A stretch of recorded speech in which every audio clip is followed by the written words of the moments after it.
Hello, Jax West here. Today we are going to. Oh, there's Tiffany already. Is it 3 or 4? Saw 2 different times. I'm confused. Well, it's 3 o'clock here right now. So it's 3 o'clock when we're starting this round, and then we will do it again in 4 hours at 7 o'clock my time, Central Time, for people who are in different time zones. So, what we're going to do is I'm going to find Dream Killer on my Netflix. Oh, I thought it would be right here in new, but I guess I'm going to have to search for it, huh?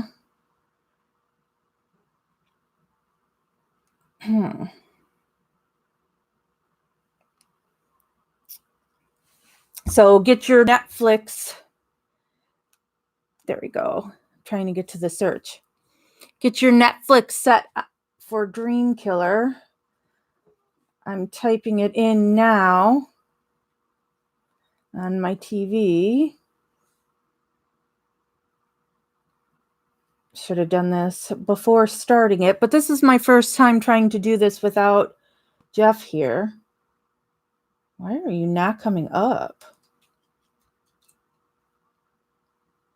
It is supposed to be on here, right?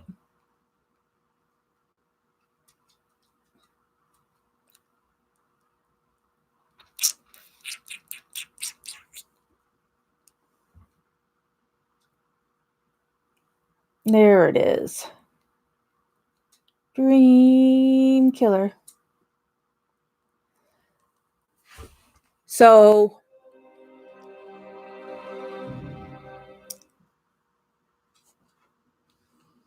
pause.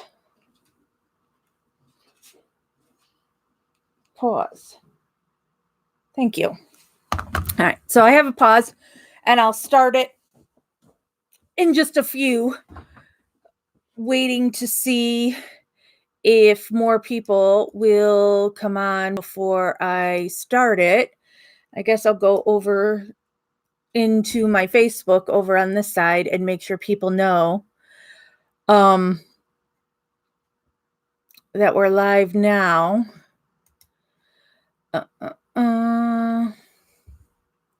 And then we'll start Dream Killers together, which I want to keep saying Dream Catcher. That's always my problem here.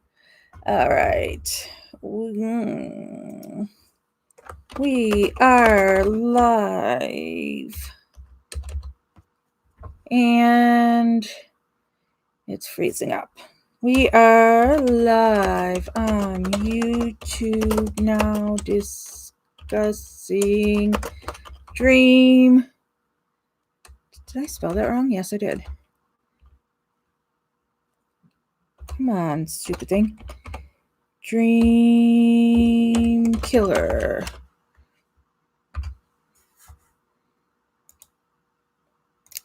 Post a link. Hopefully that works. Will that one work? I guess I'll have to test it over on here. This URL.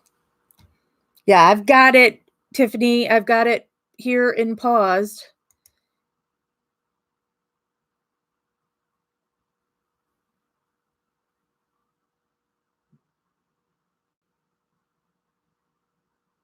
Yeah, that's not working.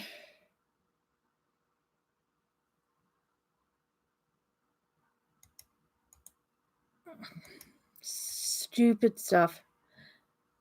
I am not good with technology.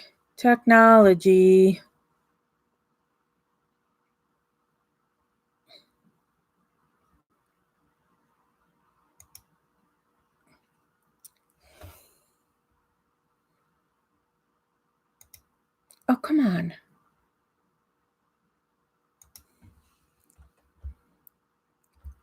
Yeah, currently we only have 2 people on here right now, which isn't a big deal because people can watch it later. I just thought doing this twice would make it easier for people in the different time zones. And I need to put this camera in a better spot.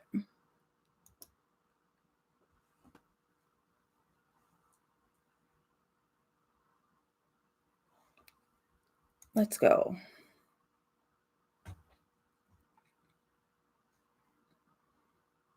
Is this gonna...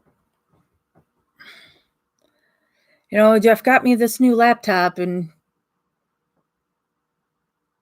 it's like so unbelievably slow. And it's supposed to be faster. And he wants me to zoom in here. Where's the button?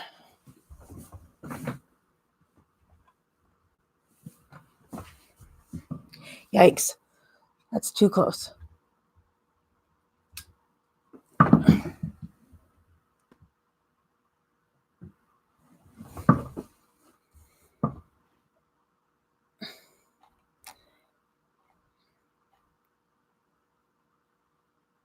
All right. I'm going to start playing this. And I can be messing with Facebook while it's playing. So let's see, what time is it? It's 3:13. So I'll wait until 3:15 exactly. And that's when I'll hit play. And then we can watch Dream Killer. Dream Killer is the Ryan Ferguson story. And we get to see Kathleen Zellner at work. And, actually freeing someone. And Bill Ferguson is like so unbelievably awesome.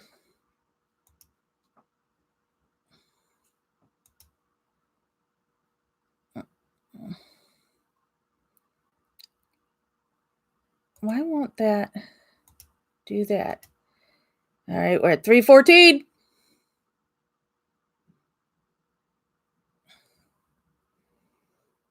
And where it's paused on my TV is 11 seconds in.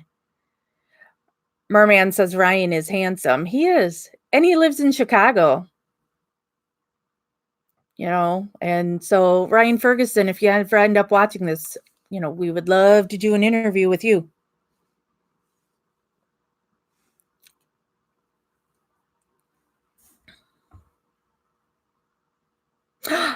You're Tom Davies. Hey, Tom. Thank you for joining us. All right, 3:15. I'm going to hit play, and then I will turn my volume up. Hopefully, we'll be able to hear it.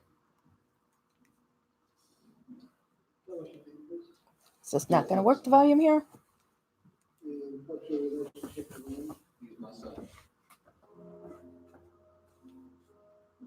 I'm totally convinced that he's innocent.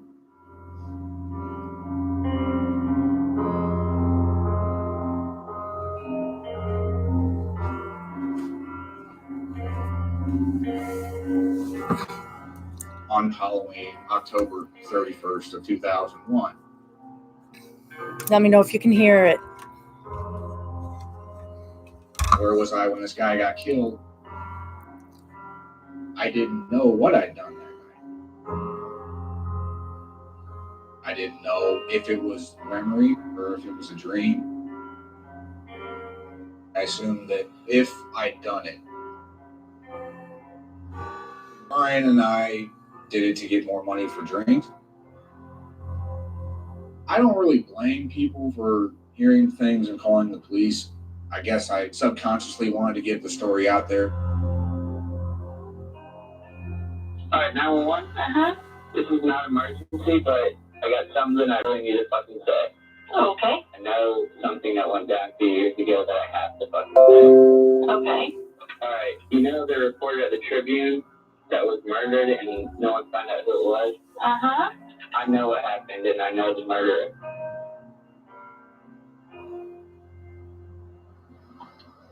some of the buildings and things have not really changed much since. It says Chuck Erickson. The day of the incident.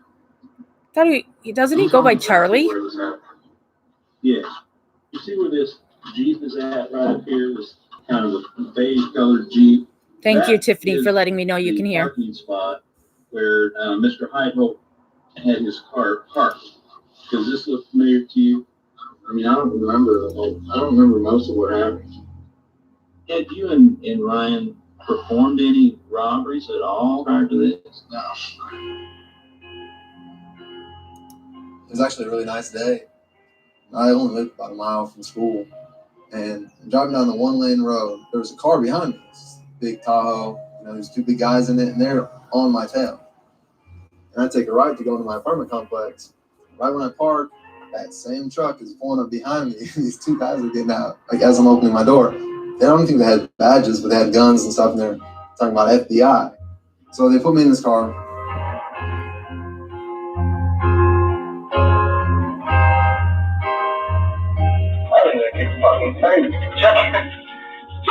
With crazy people, I've never ever had a crazy person that killed somebody or involved in.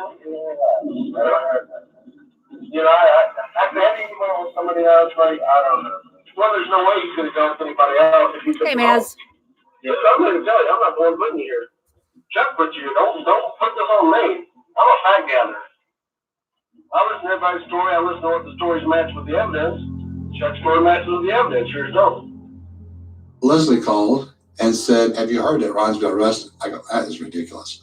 I go, it's got to be another Ryan Ferguson or whatever. I guarantee you that did not happen. So she goes, "That's what I thought." Okay.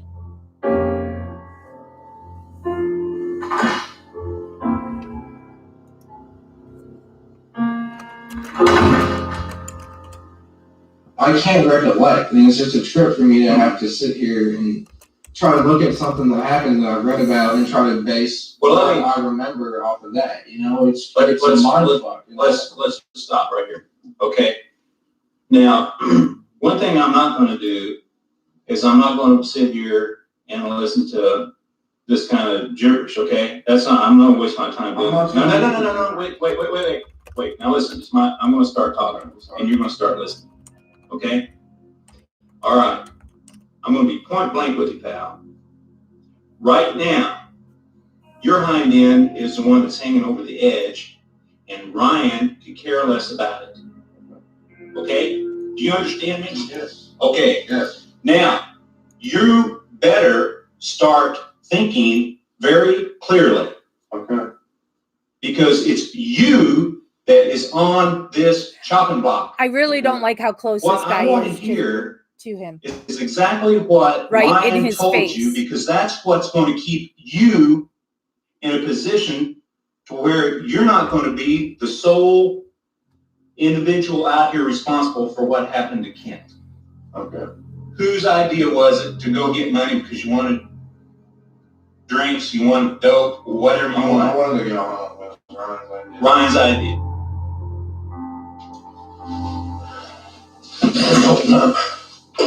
I don't know good, man. Pretty rough. I'll be honest with you. I came here because I got a boy your age, and I see that you're hurting in here. I've been hurting, man. I can see you're hurting, and you're not quite knowing what to do. You're not quite knowing what to say. I can't even talk like that. I understand. Well, if I could stand in for him for just a little bit, because like I said, I'm looking at you. I'm looking at my own son. Sometimes when we do things we do things, and I don't know why we do it as human beings, and I even do it too. I do things that hurt myself. I mean, I know where you're going with this. Yeah. I didn't do anything. I heard you. Innocent. Right. Because you're innocent of killing this guy. I'm innocent of even being there. I'm not involved in this in any way.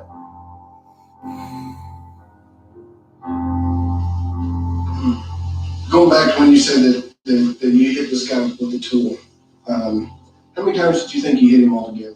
Just once. Just once? Well, the only problem I have with that is I know that he was hit more than once. Yeah. With the tool. I'm saying like I just hit him once. You just hit him once, you didn't hit him more than that. Now, we know what the guy got strangled with. That's kind of the thing I've been holding back from you. All right. Is it possible that you know what he was struggling with and just didn't want to tell me? Because I know. No, like I think it was a shirt or something. Okay, well, I know it wasn't a shirt. Like maybe a bungee cord or something from his car. I don't see why he'd have a rope in his car. Well, we know for a fact that his belt was ripped off of his pants and he was strangling with his belt. Really? Yeah. Do you see a belt in Ryan's hand? Something looked like a rope, maybe, or a bungee cord? Absolutely, Cat. I don't know. Spoon-fed What information. am I gonna say? It looks to me like he's not gonna know. But why would you say that? Because the way he's talking. Like, I think we.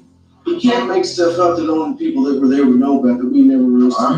Maybe he was there. Well, ain't a maybe. He was there. Okay. Well, I wasn't with him. Well, but you can't have both ways.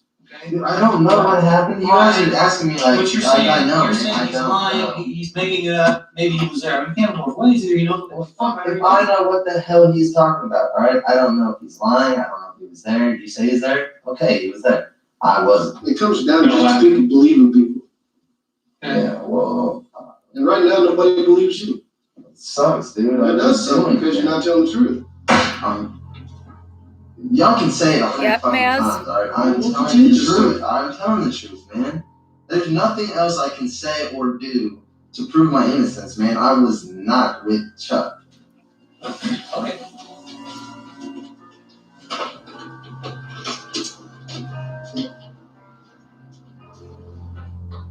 And this was 2 It was a years month ago. later, right? 2 years after the It's crime? like 8:00 in the evening. It was dark, I remember. I went to the door and there were two young people there, like college age. One of them had a tape recorder. And they go, "Are you Mr. Ferguson?" I go, "I am." They go, "We just want to know if you have a comment. Your son's been arrested for murder." I go, "What?" I said, "No, that's not even possible."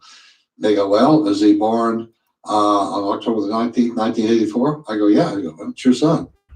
I go, "Okay, well, first thing, I want you to turn off that tape recorder.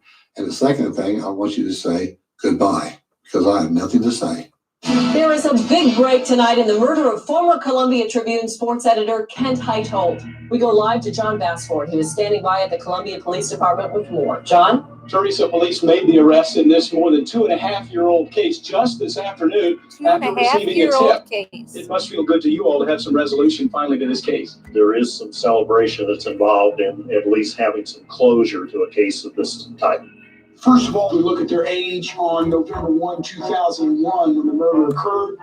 Both these individuals were 17 as of that day, and at being age 17 is an adult under Missouri law. Mr. Erickson is charged with murder in the second degree. Ferguson is charged with murder in the first degree, is punishable by And life Charlie is without still in parole or prison. death. We're trying to figure out how this all came about. How did we end up in this situation? How did Ryan end up in this situation? It's like being in a bad movie.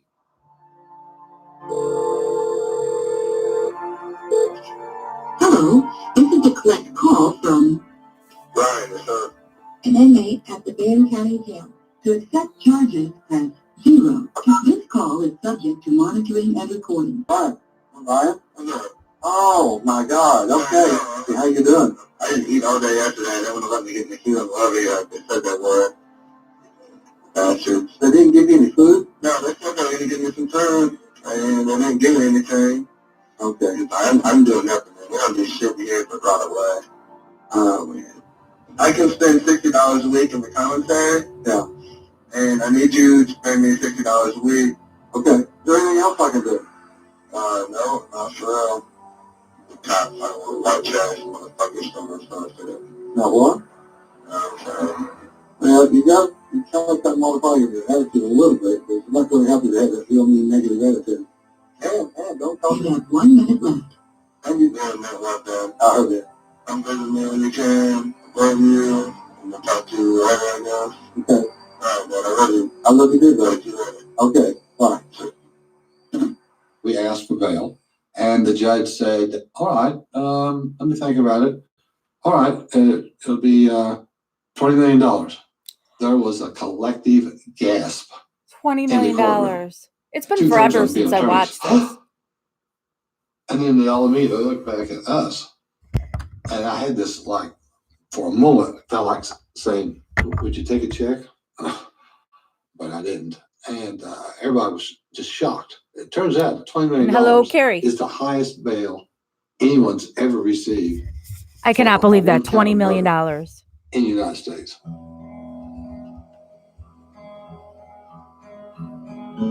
As time went on, I realized I need to become proactive.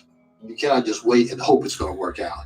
I love Bill Ferguson. Everything you can as fast as you this can. is just, this is how the family should be of the wrongfully accused. 11 boxes of the discovery. The discovery is all the information that the police have gathered. In this particular case, it was crime scene photographs, crime scene videos, numerous police reports, the results of fingerprints, hair analysis, blood analysis, and it's so that the accused has a chance to defend themselves. And so by law, they're supposed to receive the discovery so that they can address what items are being used against them. What a day in Columbia's trial of the century. On October 17, 2005, Yeah, I think our hearts are beating pretty fast right now. nearly 4 years after Ken Heidhold's death, Ryan Ferguson. And that's is the Aaron first to Moriarty, stand who also trial. covers Melissa Kaluzinski's case for 48 hours.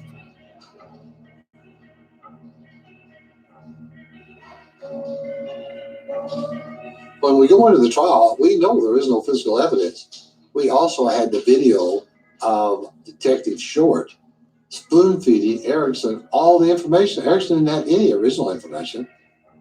The evidence in this case will be that on October 31st, 2001, that's Halloween 2001, Charles Halloween. goes by Chuck Erickson and the defendant, Ryan Ferguson, both 17-year-old high school students, saw a man on the parking lot of the Columbia Daily Tribune newspaper building. Without warning, they attacked this man. The evidence will be that Erickson walked up and struck the victim in the head with a tire tool. Thereafter, the defendant strangled the victim to death. He told the jury at the very beginning, ladies and gentlemen of the jury, there will be no physical evidence to connect Ryan Ferguson to this crime. But we don't need that to get a conviction because we have an eyewitness. And it's clearly a coerced confession. All these people in prison because cops tell them what to say. Testimony you may give in this matter be the truth, the whole truth, and nothing but the truth, so help you God. Would you take the witness stand, please?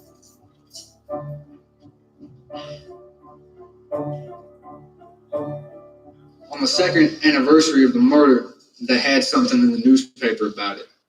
They talked about it. They talked about this man and his life and what he'd done. They talked about the murder and they had composite sketches, and I started to think about that night. And before that, there were some memories that I knew that they were significant, but they were just like snapshots, like you pause a movie. Like what? What's a snapshot? For instance, a snapshot was when I remember I saw Dallas. I remember seeing Dallas at the intersection.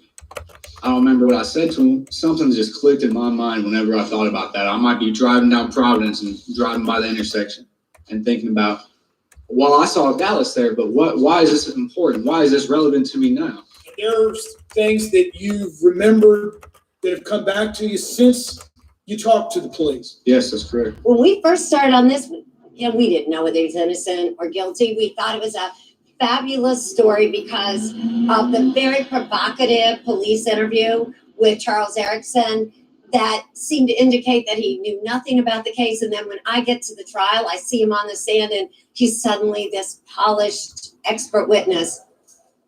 You hit it just like that? Well, I hit him more than that. How'd you hit it? I hit him like that. And he turned after I hit him the first time and he put his hands up. I kept hitting him. And how did you shoot it? Just like this. In the basket. I saw a lady, and I saw in the door that she came out of, there was a light on inside. I was really upset. I was almost on the verge of tears when I yelled. What did you yell? I yelled, go get help. This man needs help. What happened next? And I came around to Ryan's right, from behind him and to his right. And he was down here and he had a belt. And he had his foot on his back, on the victim's back. And he was pulling up on the belt.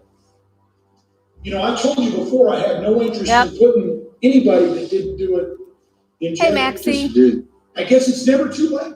I'm going to pause it really If it quick. was all So, or dreams. wait, I can just hit info. Can I? I did Tell this. me where I'm He at. did this. I didn't dream anything.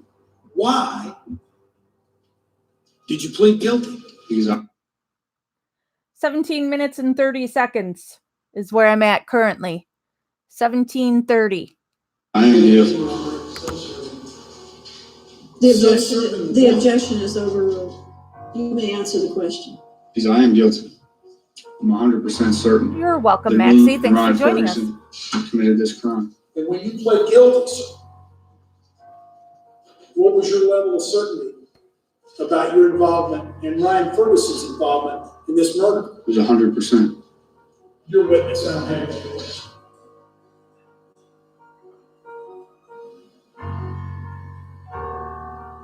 Defense counsel may inquire.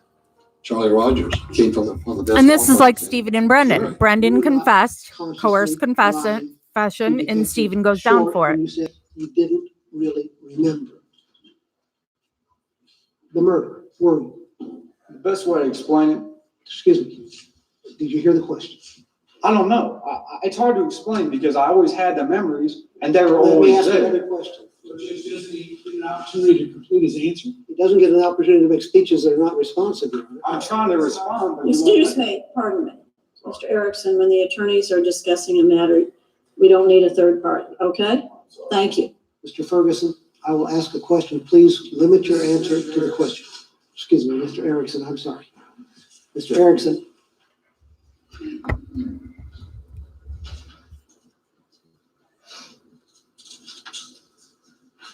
He would start talking and he'd go, and another point is everybody in the entire courtroom was like, Huh. and then he'd go on. I mean, it was painful.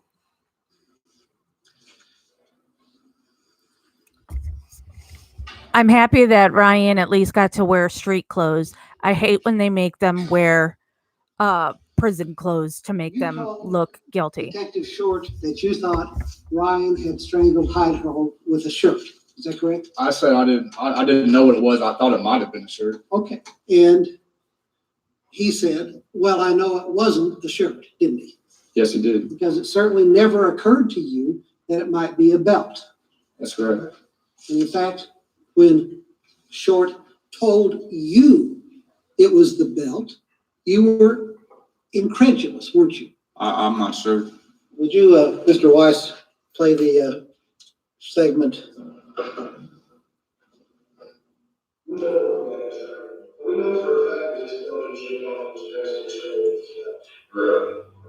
In reference to the interrogation tapes, we wanted to play. We wanted to play during in their entirety because that shows that Erickson was being spoon-fed. It's real. All it's going after the fuzzy. We can't really make up what they're saying. The audio visuals of the court were horrible, so you couldn't hear it and you couldn't see it.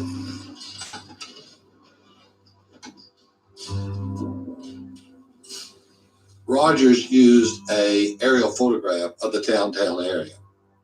Now, we told Rogers that we'd be happy to label the map for him that he had. That we'd label it for him. He goes, oh, no, I'll take care of it. I'll label it. Okay. So then the map. Christy, I don't is think used he's as an low exhibit. intelligence. But the map was wrong. And he didn't know where anything was. But I'm not Because sure. guess It's what? been a long time Charles since I Rogers, watched this. Our attorney, our esteemed attorney, never walked the crime scene. You labeled another building George's and had that wrong, marked wrong on your exhibit all this time. All this time, and I'm now about to change it if I can. And I've now removed the label that says by George from the wrong place. And I'm going to put it on the right place. Mr. Crane, I think you may be blocking someone's view.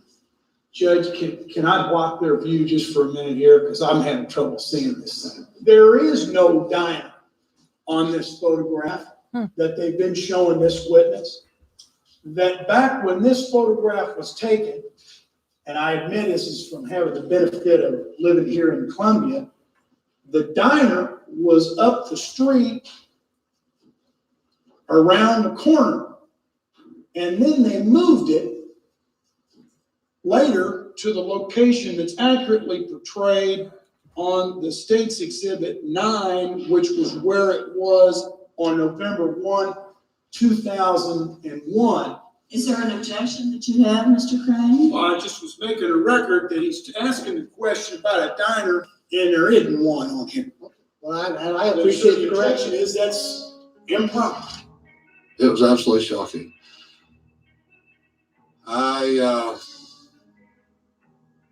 That was a bad moment. I'm saying, how are we going to recover from this? Yeah, I'm looking over at Ryan, and Ryan's like looking straight ahead like, oh my gosh, this is our attorney that we paid all this money for?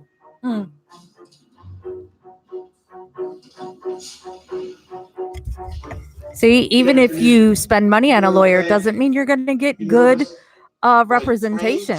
It's tough. He had to call her. She was the only witness who actually drew not only one composite, she drew two composites. First of all, what is it? It's a composite I did. A composite? You did this with a detective at the Columbia Police Department? Yes. And this was not too long after the events that you just described, correct? It was the next day. Okay. Here's Ryan sitting like 20 feet from her. Crane could have said, which most prosecutors would have said, so can you identify the person that was a perpetrator of that crime?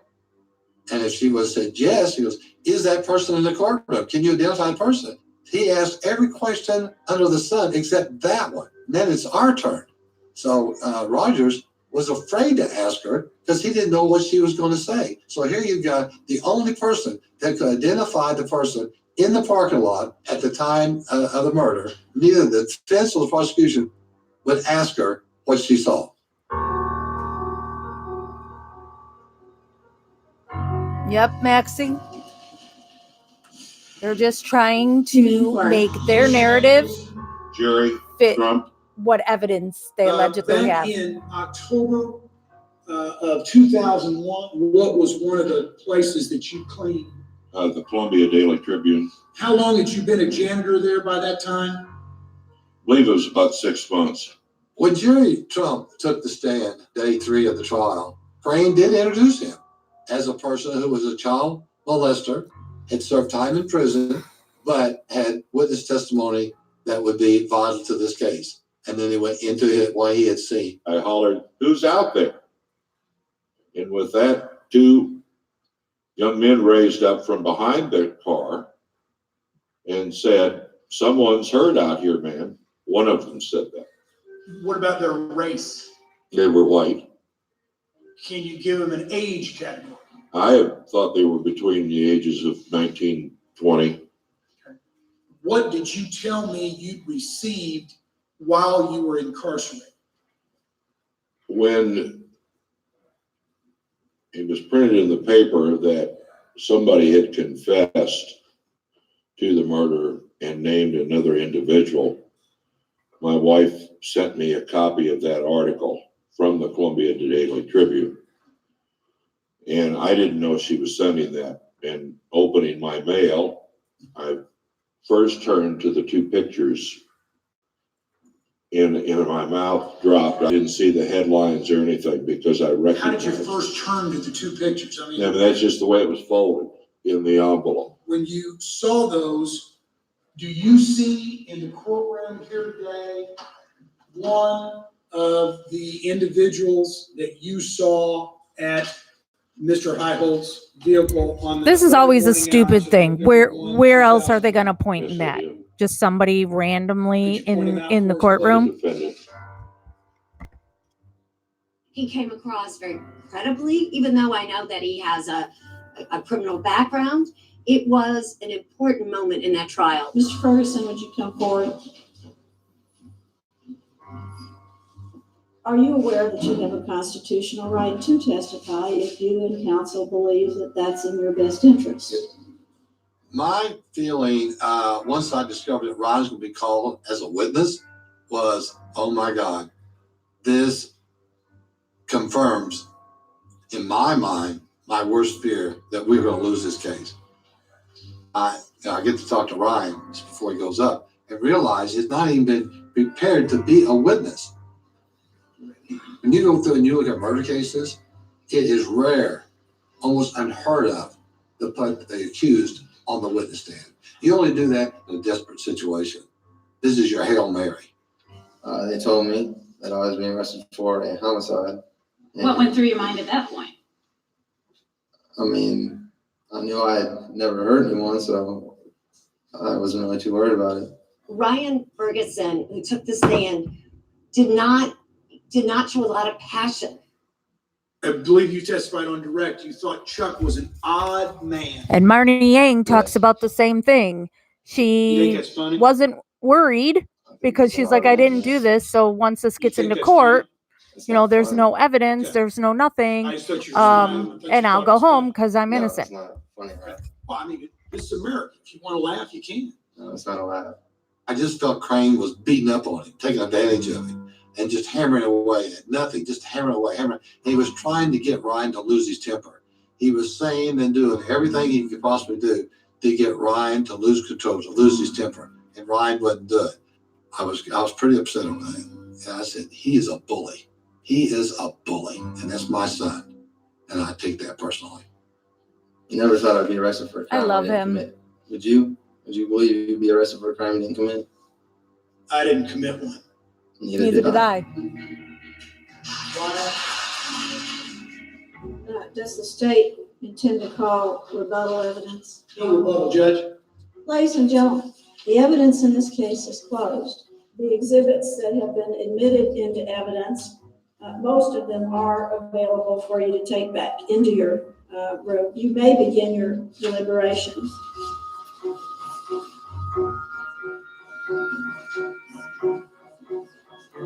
Nothing. There's nothing to say that this boy committed this crime other than somebody saying he did it. Nothing. The jury's out in the murder trial of Ryan Ferguson. KLMU's Travis Thompson joins us now live from the Boone County Courthouse. Travis, the jury's been out for about 2 hours now. Any word yet on when a verdict might come? Well, the verdict could come sometime tonight. The jury is deliberating right now after the prosecutor and defense attorney shouted fierce words at the jury. The assault, as described by Charles Erickson, is not borne out by the physical evidence. Ryan Ferguson held that belt and jerked it up and held it there long enough to break his neck and strangle him. We will be here as the verdict comes down, and we'll have that when it happens. Back to you.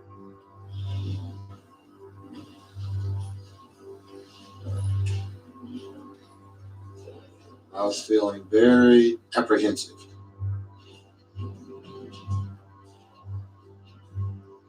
Madam Foreman, has the jury reached verdicts on both the counts submitted to you? If you would give those together with the instructions to our marshal here, please.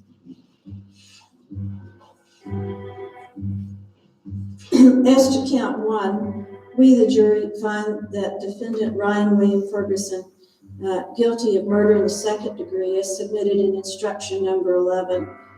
Madam Foreman, is this the verdict of the jury on count 1?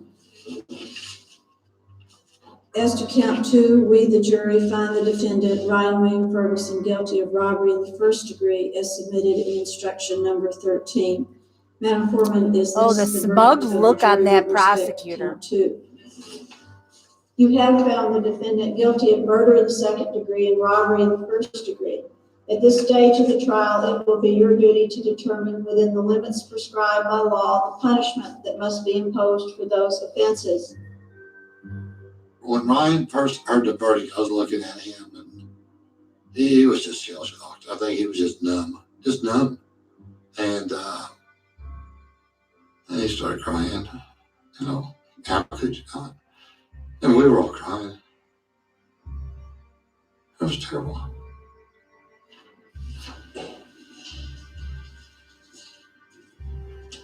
Oh.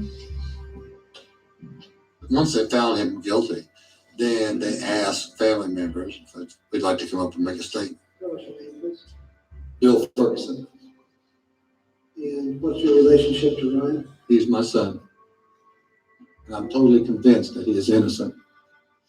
Have you done what you could to try and demonstrate Ryan's innocence? You know, I thought up to a few minutes ago I had, but apparently, obviously, since I'm an amateur at this, I'm going to learn a lot more about this. And I'm going to prove my son's innocent, and so will my family. Literal It's going to be goosebumps. really very difficult. And if he gets the jail sentence that I'm hearing, I will never live long enough to see him outside jail.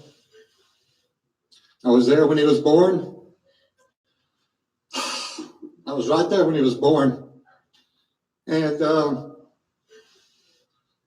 if he goes to jail at the time that we're talking about, I'm never going to see my son again. I was just on adrenaline at that point. I don't even know what I said. I was just speaking from the heart.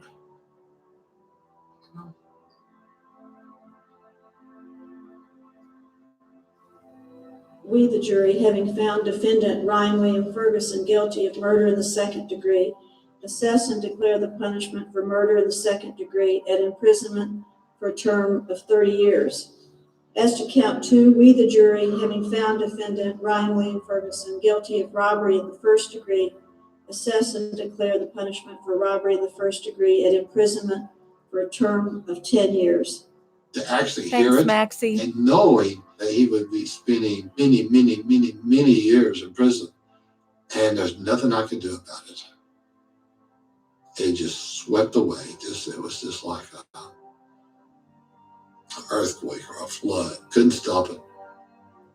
I've felt like that very many times in my life. I can usually find a solution. I can usually fix things. They finally let us out of the courtroom, and I went out, and there were a tremendous number of reporters and lights and everything. And so they go, "What are you going to do now, Mr. Ferguson? What are you going to do now?" And I go, "Well, in the words of John Paul Jones." Can't say enough positive things about Bill Ferguson. He's the star of this documentary. Leslie and I met at the University of Missouri, 1972. We started seeing each other and ultimately graduated, got married, and decided that we'd like to travel overseas. We bought a vehicle in Amsterdam, and we went as far north as we could go, up to the Arctic Circle. Maz, it varies if they'll let them out. Melissa lost both of her grandmothers last year, and they would not let her attend. They said it would be too expensive and a security issue, so they did not allow Melissa to go. So I think it's a case-by-case basis if they will allow somebody to go. We traveled for about a year in Africa.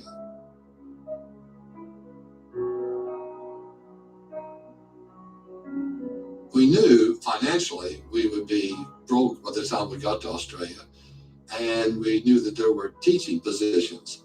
All you really need is a degree in anything, and they would let you teach in the outback of Australia. So that's what we had planned on doing.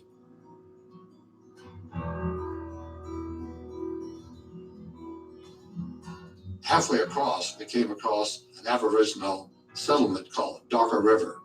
And there we discovered that they needed a couple of teachers. What a life he's lived. While we were there teaching, our daughter, Kelly, was born in Darker River. Then we left that position and went to Alice Springs and ultimately to the northern part of Australia, Nullarbor, where Ryan was born. When Leslie and I started this trip to go around the world, we were only planning to be away for 2 years. So it was 10 years and 2 children later we come back to Columbia and to start our lives. You know, I didn't get married till I was 30 years old. And I had a lot of time to think about a family and how I wanted to be as a father. So I made up my mind as soon as Ryan was born that and same way with Kelly, when she was born, that I was going to spend a lot of time with the both of them, an inordinate amount of time. And I was going to show them everything I possibly could, and travel with them, and explain things to them, and just be a big part of their lives. And so that's what I did. Don't we all wish we had just parents like Bill Ferguson? He was a real easy kid to raise.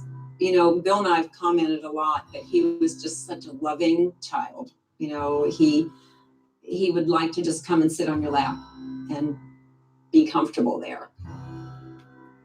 Ryan was a very curious young man. He was very fit. He had the largest calves of any child his age. He was just a great physical specimen. And then as he grew older and he would be around friends, a lot of times they go through a stage where it's like your parents aren't so cool, you know, and they don't want to have anything to do with you anymore. And Ryan never really went through that. He would always give us a hug. A lot of kids at that age wouldn't do that. When I would take a trip in my real estate business to go to houses or put signs out, he would go with me. If I wanted to go to Kansas City or St. Louis, he would go with me. Then we started doing trips across the country, camping out, doing float trips, and we just started spending an inordinate amount of time together. Float trips. I would love to do a float trip. So we just developed this bond as time went on.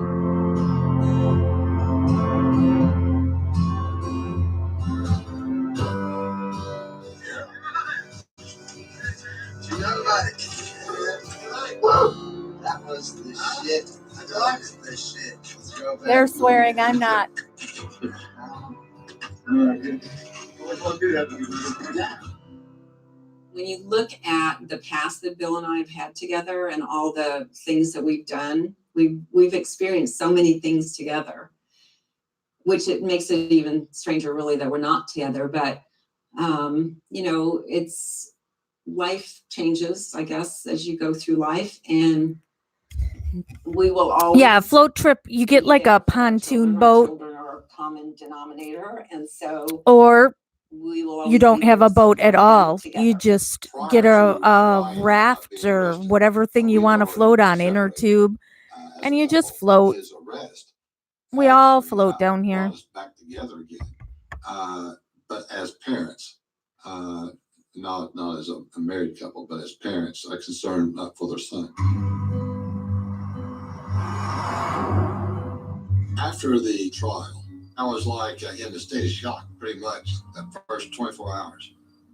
I fell asleep, woke up the next day, and I remember it was a bright sunny day, and I'm thinking, oh my gosh, wow, did that really happen?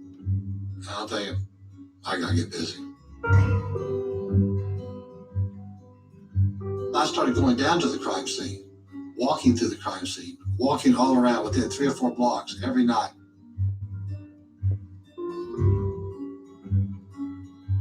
I'd like to go down when the moon was full, because the night that the crime took place was a full moon and the temperature was about 60 degrees.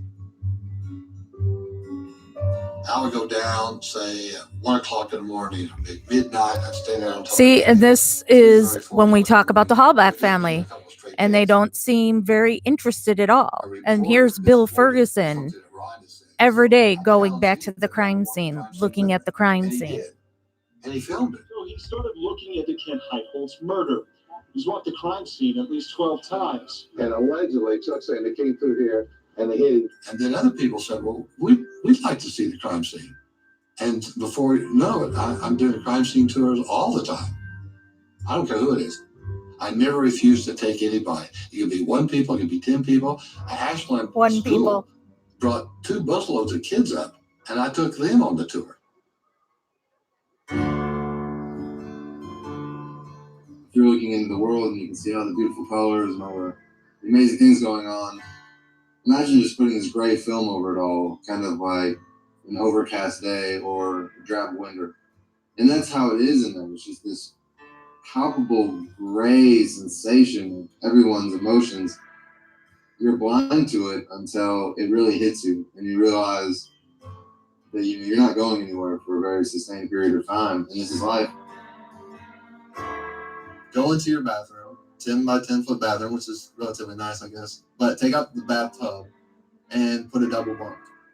And then, your sink doesn't have any countertop and there's a toilet connected to it. And then imagine there just being like a desk with a stool. That is where I live. That's where I go to sleep. That's where I wake up. That's where I lock down to be counted every afternoon, every night. I mean, that's it. Steel door. When it shuts, it's loud. It lets you know you're locked up. Throughout the night, you hear a lot of noises. The doors in the distance being slammed shut over and over again. You hear the buzz of the light that will never go off. You hear people who are losing their minds and screaming and yelling, beating on the walls, the CO's keys as they walk past you. The worst sounds are the screams of people who are being beaten or raped, shoes squeaking on the floors above you, and you know there's a fight, and everybody gets quiet. I can't help They you, can hear on the Cindy. I streets. don't know anything And then about you just hear YouTube. somebody I don't call know out about for the help. freezing thing. And it's very strange to hear somebody screaming for help, moaning for help, and knowing that nobody Yeah, Maxie, I would have to gives a tear damn, apart and that everything. nobody I is need to going know. push the button that's going to bring the CO in to help them. Those are the noises that probably will never leave your mind. The noises that, although aren't heard every night, will persist with you every night.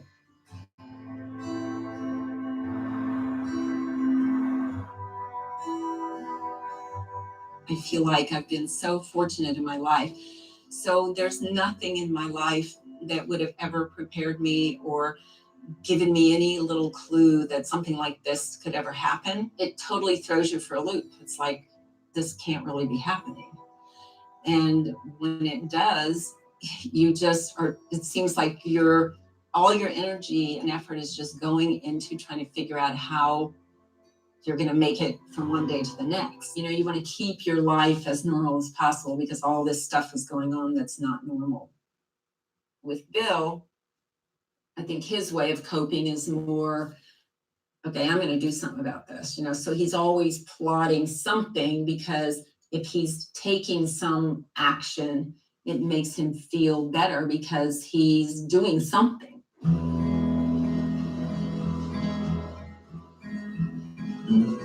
Attorneys never want you to talk to anybody. All of them would always say, don't contact witnesses. And I can see the point. But I can also see that when I didn't talk to witnesses, when I didn't do any work, that things didn't get done either. So we created a webpage, and I knew sooner or later that some people that would know something about the crime. AOL would was start the logging. It would start email putting address on information that. in there. And then one day, one person said, I had some information I'd like to share with you. And ultimately, we discovered that was Shauna Arndt.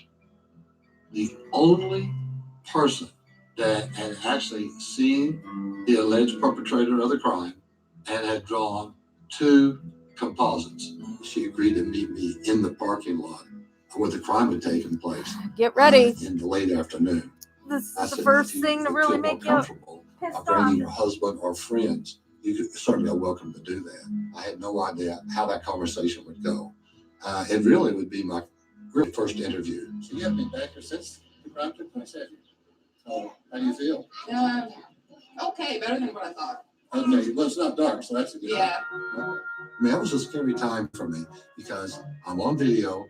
I'm talking to her. I had not asked her the main question. Katie. The main thing I wanted to ask her was it or was it not Ryan Ferguson? Because no one's ever asked her. But now you got a good look at the guy that was looking at you face to face. I was like frozen. Right, and you're looking right at him. I'm like, Okay, well, let me ask you this. So he's looking right at your face, and you got a good look at his face. And when you were in court, you had a good look at Ryan's face. oh, I had one good, yeah. Okay, and you absolutely would say 100% that was not Ryan He's Ferguson. not he's not the guy. If anything, it would be Eric Sanford. Eric. Yeah. It's one that looks more like my picture, but I still don't think he was the one out there. So Then I said, Their witness. so what was your relationship with Prosecutor Crane? I told him 100% I know those are not the kids that did it. He is not the one I seen. And what was your response? Well, this one's confessing and, saying he did. I was like, and? He said, it wouldn't be the first time it happened, that someone did something like that. He was an asshole, excuse my language. No, that's okay. I didn't say that swear either. He made me feel like I was the one that was in trouble. I was the one on trial. Yeah. And that's not how it's supposed to be, Well, at the time, she was only like 19 or 20 years old. And she was very intimidated by the whole process. And Prosecutor Crane had literally scared her to death. So she wasn't going to say anything in court unless someone asked her. She wasn't going to voluntarily say anything. And so all this time, no one's ever talked to me. No one's ever asked me. No one's ever said anything. She wanted to convey to me that Ryan should not have gone to jail. He should not have been found guilty. That he was not the person that she saw. Just for the record, just one more time. You're absolutely 110% sure that the person you saw in the parking lot was not Ryan Ferguson. Positive. I mean, it was exhilarating. I go, ha! But I knew it wouldn't have done. Cindy, she mentioned dial-up because I said AOL. But what it was, when they put up the website for Ryan Ferguson, the email address on there was an AOL. What does that mean? Well, sometimes people use wedges to cut down trees. And it's a wedge, and you take a hammer, sledgehammer, and you drive this. Right, Maxie, it doesn't fit their narrative. So it doesn't matter what she says. They need to get that to mold into what their narrative is. They wanted these two guys innocent because they wanted to say they solved this murder. Of the wedge.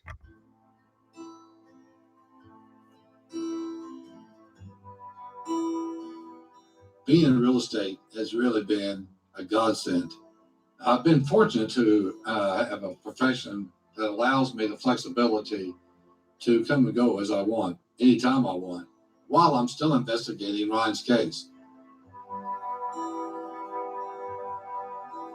I always feel I've been shortchanged by not being able to play basketball with Ryan.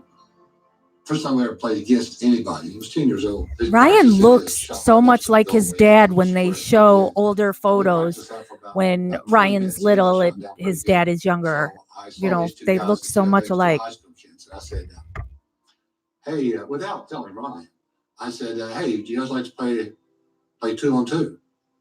And they're looking at us, and they're looking at me, an old guy, and looking at Ryan, some kid. And they're going, well, who gets the kid? Ryan and I will play you two. Okay. So I told Ryan, I said, they're going to double up on me. I said, but you just take your place by the goal. That shot we've been practicing. And I will drive on these guys like they will not believe. Don't let them deter you. Just stand tight and shoot your shot. And I think we're going to beat them.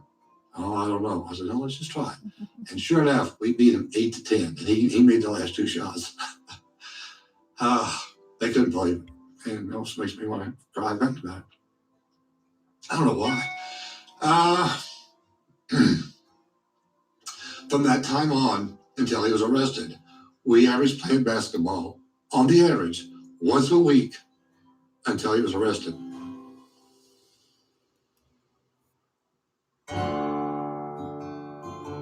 Basketball has given me the opportunity to gain respect. And I'm not very good. I'm not trying to act like I'm good, but in prison, it doesn't take that much to be good. I'm very intelligent for prison. So in here, I can play basketball a lot better than a lot of these people because they've never played organized sports. They've never actually understood that to get good at something, you have to practice it. You can't just go out and play it.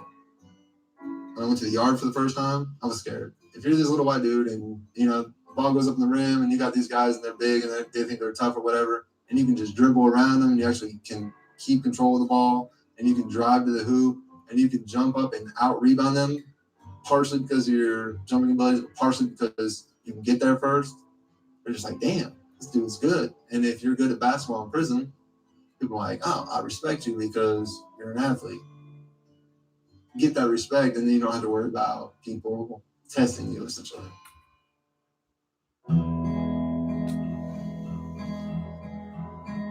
Now it says 4 years in prison and he's 23 years old.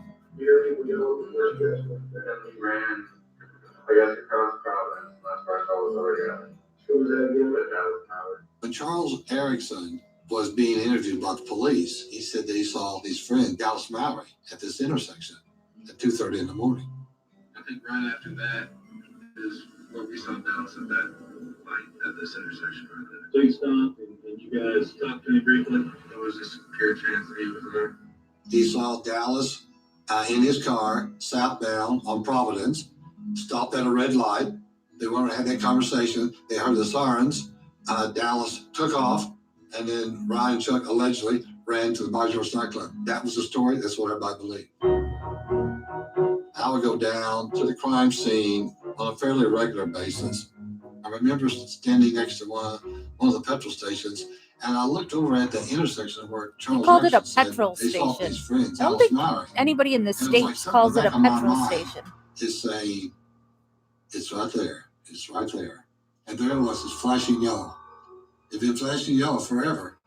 I think, my gosh, if that light at that intersection is flashing yellow at 1 o'clock, then it was flashing yellow that night of the murder at 2:15.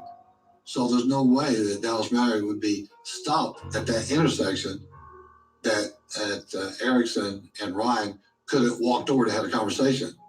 That's when I realized that wasn't even possible. Did witnesses who could have set Ryan Ferguson free not take the stand during his first trial? Good evening, everyone. I'm John Bassford. Maz, we just call them gas stations. Yes, and today started trying to convince a Boone County judge of that. Now we're at 5 years in prison and he's 24. Opportunity to present any new evidence is the evidentiary hearing. That's after you jump through the other meaningless hoops. And so our first opportunity, we did everything as quick as you could possibly do it.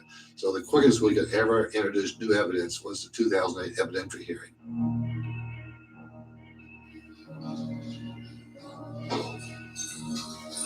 And now he's in an orange jumpsuit in court. I hate that. This is what our attorney should have done. And here we are having to do it 3 years later. We have contacted the public defender's office, and Valerie Lifwitz was the attorney that worked with us. She was very gifted, very smart, and very energetic, and really wanted to do a good job. Well, Stephanie, Ferguson's attorney called 11 witnesses to the stand today and asked them the same question. Were they contacted by Ferguson's former attorney to testify in the original trial? Most of the answers were no, and she pointed out that some of their testimony could have changed Ferguson's case.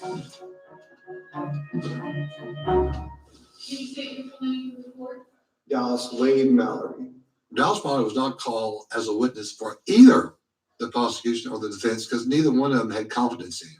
They did not know. Well, Maxie, he's been in prison now for 4 or 5 years. And, so now he's at a hearing. I don't think they should have to wear it in court ever because you look guilty. I wasn't telling the truth, and I was telling the truth. And so finally, at the very end, Dallas told the police, I will say whatever you want me to say, just let me out of here. Eventually, you told them that you must have seen Chuck. Right. I second thought, maybe I did see him. Well, if I did, where did I see him at? They told me I saw him in a car that I was driving with 2 females, which I couldn't have been driving. Why not? I had no license or automobile at the time. And why was that? Due to DWI conviction. So were you ever stopped in a car in downtown Columbia that night? No. Did you see Chuck Erickson at all? No.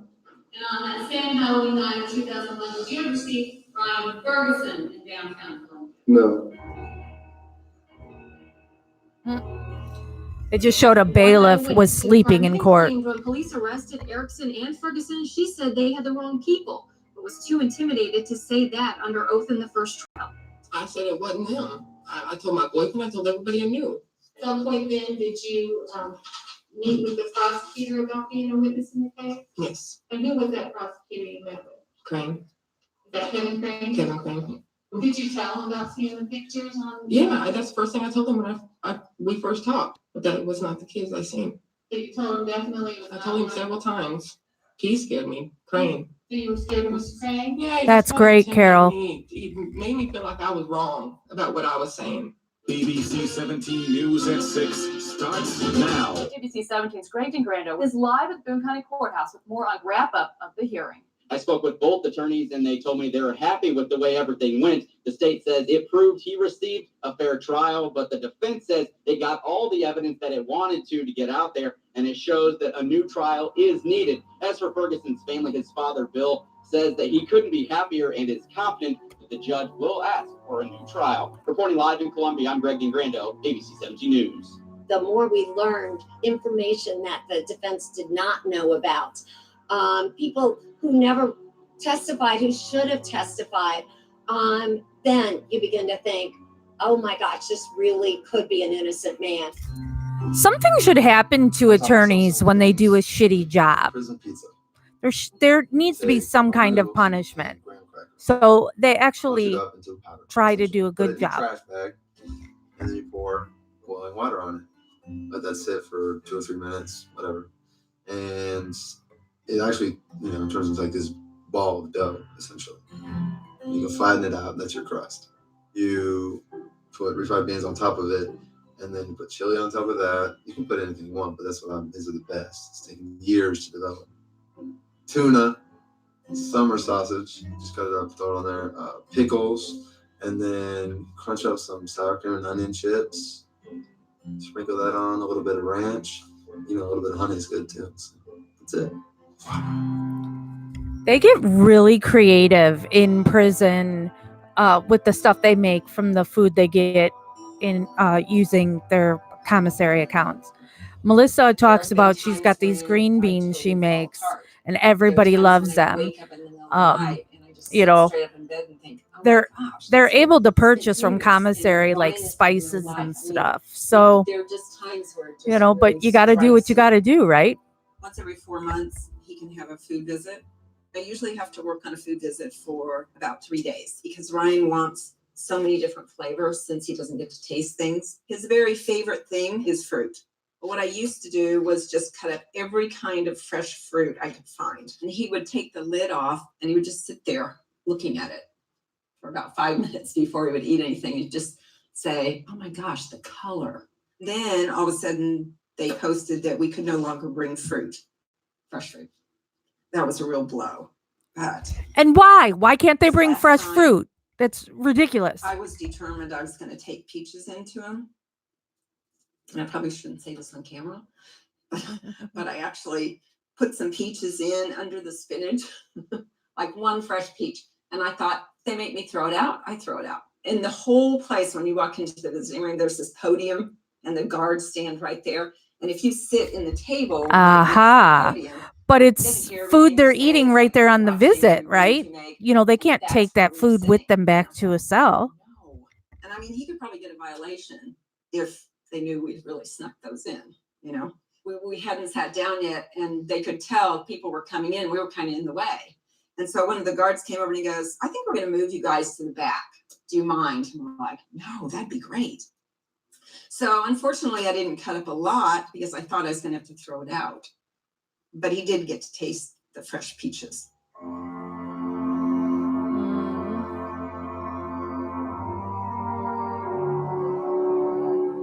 Today, a Polk County judge denied a request for an appeal for convicted murderer Ryan Ferguson. We got word of the ruling late this afternoon. This ruling can be appealed. What did the judge Yeah, say? Carol. Yeah, I understand about As long as you're tethered. not getting that stuff from commissary, but when it's on a visit and you're going to eat it in the room and you can't leave with it. Any cost.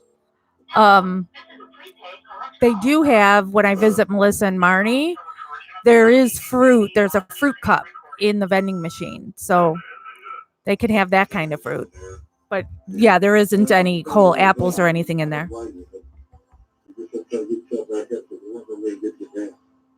Work against you. And that's exactly what they want you to do. Way I hear you talking now is exactly what they want to have. And you're smarter and stronger than what they do that for you. Hang in, buddy. Hang in there. Oh, yeah. I love you too, man. I love you too. Thank you for using Evercom.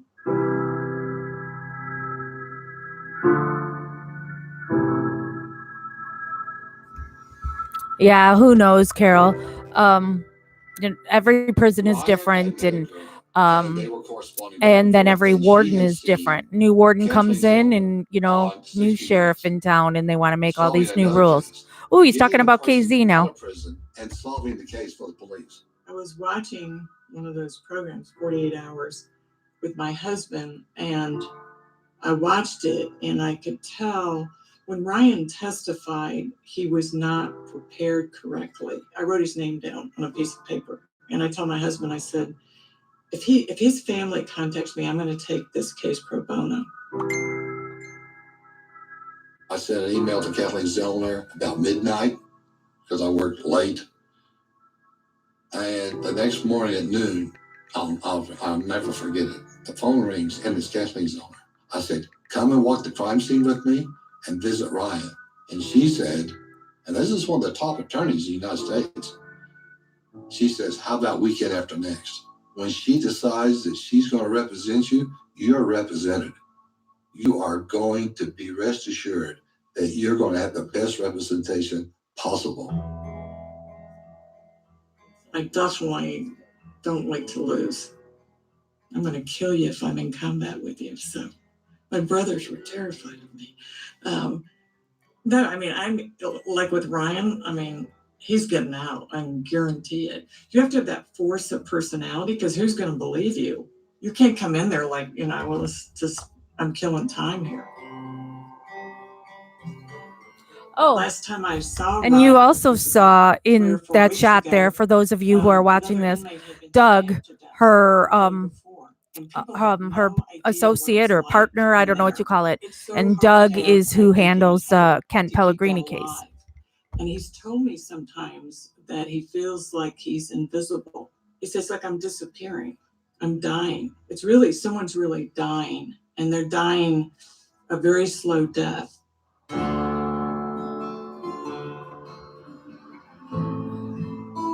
Being in the situation that I'm in prison, maximum security from day one, I've understood that you can't be vulnerable. You can't let people see your weaknesses. The emotions are definitely there, and they want to come out. They just don't know. It's frightening to let them out, I guess. Chick flicks, for real.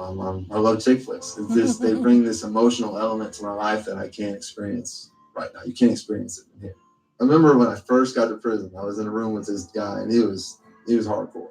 He was big, he was strong, he was mean. And I just gotten my TV. He was watching his. And we watched The Notebook. They put it on the movie channel. And I love The Notebook. This is a good movie, you know. I was sitting in my bed, and it is, and I'm like, damn, I want to cry, you know, like I'm like trying to hold it back. And he's saying something, and I'm like, I can't speak because I will cry. I can't cry with this dude in the room. And then I hear him crying. It was one of the most intriguing moments that I had in prison, because I was like, if this guy can cry, I should be able to. But for some reason, I can't break that barrier. The Notebook is one of those movies that there was so much hype about it that I'm like, this movie's stupid, and I never wanted to see it. And then I saw it, and I'm like, oh my God, this is the best movie. I so love it. Paragraphs. He has that kind of very detailed mind that I think really matters in a case like this. We have thousands of pages of documents scanned, but if we were missing something, I just call Bill. I'll say, Bill, I need this report with this attachment, and it'll be there in an hour. I feel like Bill Ferguson is the most unusual father of anybody I've ever met in one of these cases, because of his persistence in fighting for Ryan and just staying connected with him. And, you know, he's devoted his whole life to him. It's just like part of him died. I think that he'll never be okay until Ryan's out. I keep looking at the monitor, and I need to be looking at the camera. We need to be putting the camera over here, so when I look at the monitor, the camera's there. In regards to the law, what could happen the very next day. And in our case, the next day was Chuck Erickson sending a letter to Ryan. And when he received it, you could see the return address. He was a little apprehensive about even opening it. First time in this whole saga that there was any communication. And it's fearful to know that he can say whatever he wants, because I don't know what he knows and what he doesn't know in terms of the facts. Like, I think he really was either asleep or blacked out, and he doesn't know if he was there or not. I know he wasn't there, but has he figured that out yet? He didn't show me the letter because he's not allowed to bring anything into the visiting room. So what he told me was what was in the letter, basically saying, Jules. next time your attorney is in town, could you have her come and visit me? It was the first real chance I thought that Ryan had of gaining his freedom. And so I immediately contacted a court reporting service because I wanted to videotape this statement. And then I needed to get to Missouri immediately. I do. Matt, call you Chuck. Mr. Erickson, Charles. Mr. Erickson. I don't know about Chuck. Okay. Are you stating today under oath that this statement is an accurate rendition of what happened in the robbery and murder of Mr. Heinhold? Yeah, that's correct. I thought he was. Yeah, Paula, I haven't say watched this in a long, that long neither time. one of them was involved in the murder, but that's not what he said. Things happened much differently than I had previously stated. I believe that I flipped out, committed the entire act alone and with little forethought. I remember feeling psychotically giddy, if that's understandable. I did not tell Ryan what I was going to do. He had no idea that I would act in such an aggressive manner. I don't remember how much Yeah, of I it he think was me there too, for. Maxie. He could not stop me. I was flabbergasted at what he was saying because I didn't think it made sense. Ryan did not say, "Come on, let's get this over with," while I was stalking the victim. He was actually pleading, "Come on, let's go." I thought that the only way I could help Ryan was to take responsibility for everything, because Jerry Trump put us at the murder scene. I don't know how you get around that. I regret now that I put an innocent man through that. I didn't want it on my conscience that I'd put somebody in prison based on lies, and I couldn't live with myself. Cindy, have you left it and like closed out YouTube and then come back? Try doing that. Correct, yes. You know, sometimes that's what I have to do. Kidding me? There were too many evidentiary points that showed that they were both innocent. So I really was completely thrown by the fact that he gave me that story.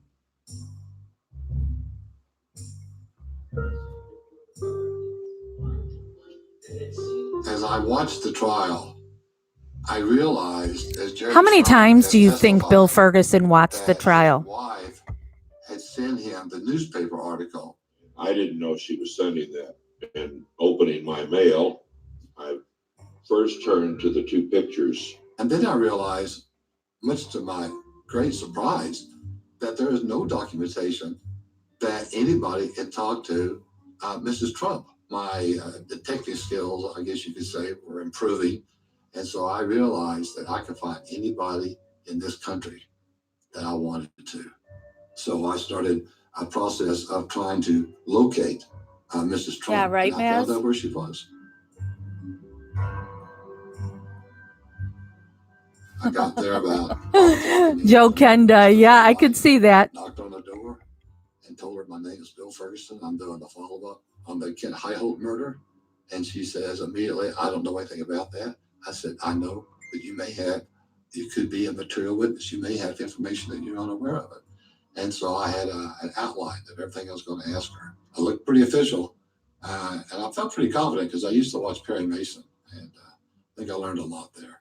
I use a technique that I call the figure eight, where you ask a series of questions, and then you loop back and re-ask them in a different way. And if they answer in a positive way both times, then you know they're telling the truth. If they don't tell the truth to start out with, and you ask the follow-up question, and then they change their answer, then you know you're dealing with a witness that has no credibility. So I used that figure eight technique, and so I knew she was a credible witness. And her testimony was, or her statement to me was, I did not send that newspaper. I never had that newspaper. I never bought the newspaper. I don't know anything about a newspaper. I said, okay, thank you very much. And then she says, and I asked her a few more questions, and she goes, what did you say your name was? I said, Bill Ferguson. She goes, yeah, you're Ryan's father. I said, yes, ma'am. She goes, I don't know if I should be talking to you. I said, it's just fine. I said, well, look, I'm going to leave now, and thank you very much. And so I did.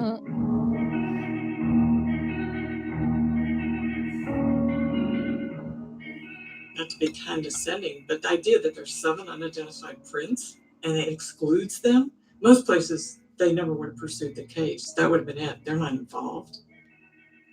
It's so hard to undo these things. That's what I think is wrong. I think that's what needs to be changed. It should not be this difficult. They did not like it that we came here from another state.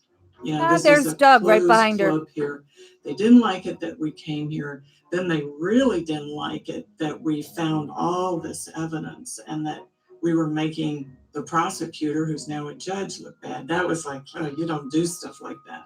Even though somebody's life's at stake, that's not okay. Their first attack was to try to get us off the case, get us disqualified. That didn't work. And we've had people do that before. I always take it as a compliment. You know, they I tried hate that to it's getting threaten dark us. here already. They've, you know, tried to report us to the Illinois Disciplinary Commission. I mean, this has been down and dirty the whole way. They didn't like that Erickson had started to talk. There was a period of time prior to the habeas hearing that we were able to share with Charles Erickson what the witnesses had actually said, not the false police reports that the police had given him. The police definitely took advantage of the fact that I didn't remember. And, you know, apparently they, just inserted some false police reports in my discovery. They tricked him into pleading guilty. And they did it by telling him, oh, Ferguson's making a deal. He's going to make a deal. If you don't plead guilty, he's going to beat you to it and you're going to get life in prison.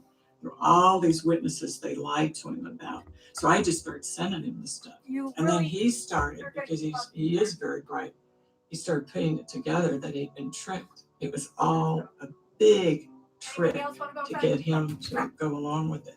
The state doesn't want to hear honesty. They want to hear what they want to hear. And they'll get you to say what they want to hear by basically threatening the rest of your life in prison.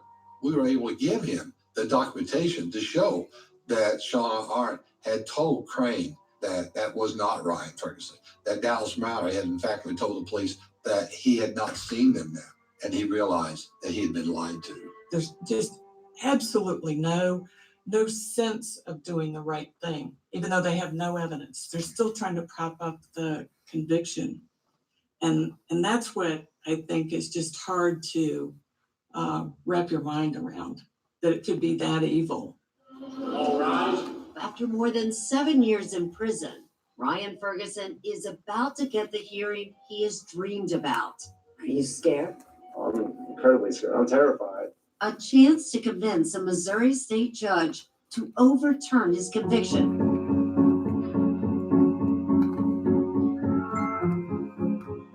The reason that the habeas hearing is so important for Ryan and for us as a family is it is the first opportunity to present his case in a courthouse other than where he was convicted.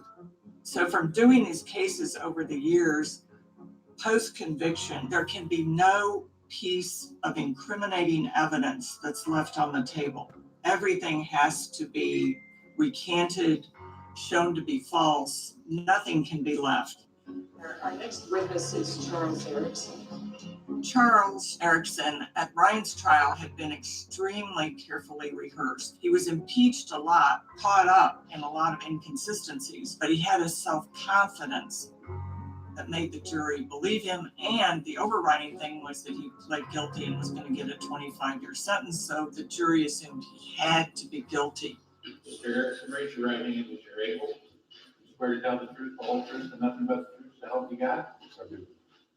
At the time, I justified putting it on Ryan basically because I thought he was going to do it to me if he had the chance, and I wanted to save my life. I thought it was the right thing to do for a long time.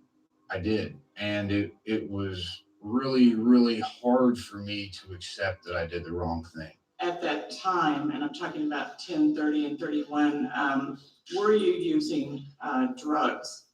Yeah, I've been taking a good amount of Adderall. I've been drinking, using cocaine. Did you have a recollection of leaving the club? I don't know what happened. Is it a correct statement that you remember nothing the rest of the night until you wake up the next morning? Yeah. When you testified that you remembered that you robbed and beat Kent Heitholt, was that testimony true or false? False. Is it true or false that you remembered Ryan Ferguson robbing and strangling Kent Heitholt? False. But he has a hard time ever remembering. He has a history of that. He would go to a party, he would drink, smoke, whatever, and then the next day not remember it, just totally black out. But he's functioning. So that's what happened the night of the murder. He was functioning, but he has no idea what happened. So when the police give him these false police reports and these false witness statements that he was down there committing a murder, he's thinking, yeah, I could have done that because I do things like that when I black out. He doesn't murder people, but he's destructive. And lo and behold, today, you now forget everything that happened after that until you woke up the next morning. Is that what your testimony is to this court? No, I didn't remember it when I woke up the next morning either. I blacked out before. I don't tell you, man, you know what a blackout is, and I'm sure you blacked out before, so maybe not, maybe you don't drink at all, but It bothers me that he's cuffed and everything there too. I mean, he is very smart, and he I loves guess, taking on attorneys. they got people me to could say what they wanted to hear. do something while in court. I don't know, went but back I and just, forth. I was just kind of a mess, honestly. I mean, I was lying. it's so humiliating. And I don't think it's necessary. necessary for him to have to I had sit my there deal, in but as soon as I handcuffs. go back on it, then they take my deal. As soon as I say something other than I said in court, they can take it. That's what my plea agreement said. Well, that's no different today than it was on January 25th, 2006. Because you have chosen not to take my plea agreement. Because if you take my plea agreement and say I committed perjury and you're admitting you didn't get a fair trial, that's why, man. That's why you've been taking it. You're not going to do it until after this is done with, because it hurts your case. I don't trust prosecutors or cops anymore at all. And, So no, he does not have a low IQ. I didn't ask for a speech. I just asked you to answer the question. Okay, sir? He does have issues. He did make things up. He did lie. But why did he do it?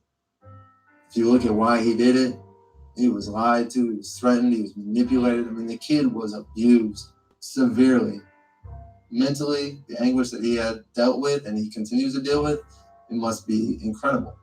I'm possibly facing the rest of my life in prison, and that's something that I accept. And maybe, I deserve that for lying, because I basically sold my soul to save myself, and maybe that's what I deserve.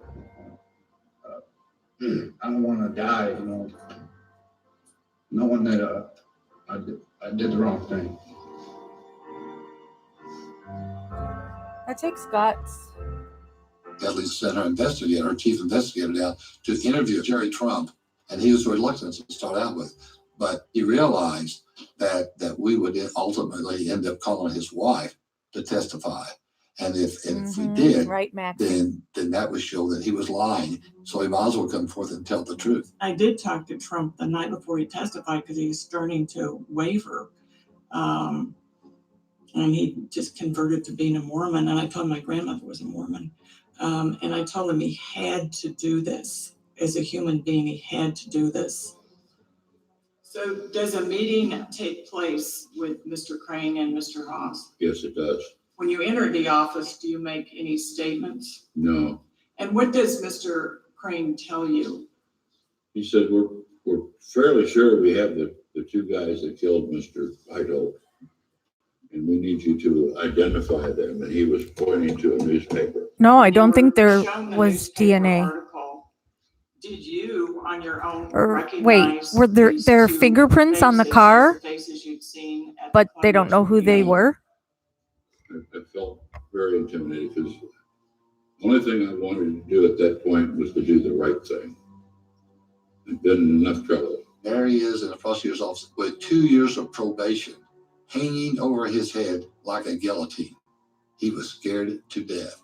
And Crane kind of misled him by saying, we just want you to confirm that was Ryan Ferguson in the parking lot. You probably won't even be called as a witness. But of course, we know differently now. When you Thank you, Kat. testify in the case, you tell the jury that you received the article I've just handed you from your wife. Is that correct? That's correct. And is that true or is that false? That's false. I told him that I'd received it in the mail, and when I saw it, I recognized the two from behind the car. Did you tell the jury that you saw the headline on the article first? No, I told them I saw the pictures first. And did you say you didn't see the article, so why were you telling them that you saw the pictures before you saw the headline? Because I told them that's the way it was folded when I first saw it. My eyes went to those pictures. Did you make that up, or did someone else make that story up? Someone else did. And who was that? Kevin Crane. Boom. When you pointed to Mic Ryan drop. Ferguson in the courtroom and you said, that's the person you saw at the Columbia Tribune parking lot, was that true or false? It's false.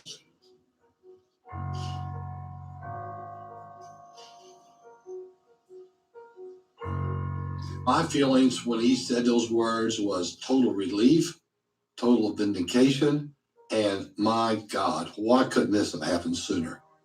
Are you testifying with the understanding that by telling this testimony, you could be charged with perjury? Yes, I am. Again, takes balls. Do you anticipate or want anything for doing this? Yes. I'd like to have forgiveness from Ryan and his family. I don't have any further. You can see the stress that he's been dealing with for years, knowing that he could be destroying his life. How can you not respect a person for that?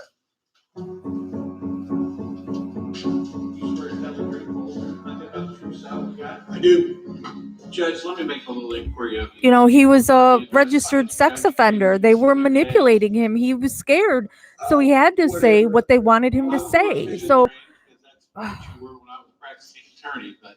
it's sad, but at least he was able to do the right thing. You all know he was a judge at the time of the conviction question. Thank you.